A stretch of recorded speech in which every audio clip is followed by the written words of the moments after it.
તો વડોદરામાં સાંસદ હેમાંગ જોશીએ રાહુલ ગાંધીને પત્ર લખ્યો છે। યુનિટી માર્ચમાં જોડાવા માટે રાહુલ ગાંધીને આમંત્રણ આપ્યું છે। સરદાર પટેલની 150મી જન્મ જયંતિ નિમિત્તે આયોજન કરવામાં આવ્યું છે। તો કરમસદથી સ્ટેચ્યુ ઓફ યુનિટી પહોંચવાની આ યાત્રા છે, ત્યારે હેમાંગ જોશીએ રાહુલ ગાંધીને યાત્રામાં જોડાવા માટે પત્ર લખ્યો છે। વિપક્ષના નેતા નહીં પણ એક ભારતીય તરીકે આ યાત્રામાં જોડાવ તેવી વાત હેમાંગ જોશીએ કરી છે। તો પદયાત્રામાં જોડાઈ અને દેશમાં એકતાનો સંદેશ આપો। કે આ યાત્રામાં ચાલતા ચાલતા જે પ્રકારે તમામ લોકો, તમામ મહાનુભાવો પણ આમાં જોડાવાના છે, તો એમની અંદર એક નવા પ્રકારની પરિપક્વતાનો પણ સંચાર થશે। લોકશાહીના મૂલ્ય સાચા શું હોય એ પણ એમને ખબર પડશે।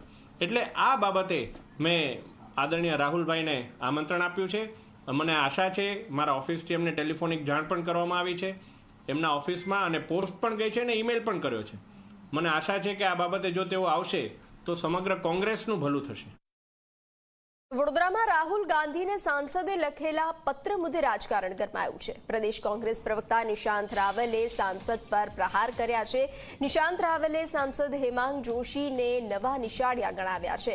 આયાતી સાંસદને વડોદરાની ભૌગોલિક સ્થિતિ પણ ખબર નથી। દરેક કોંગ્રેસ કાર્યકર સ્ટેચ્યુ ઓફ યુનિટી જઈ આવ્યા છે। આવા શાબ્દિક પ્રહાર કરવામાં આવ્યા છે। અમારે સાંસદના સર્ટિફિકેટની કોઈ જરૂર નથી। માનનીય સાંસદ શ્રી હેમાંગભાઈ જોશી એમનો પનો થોડો ટૂંકો પડે।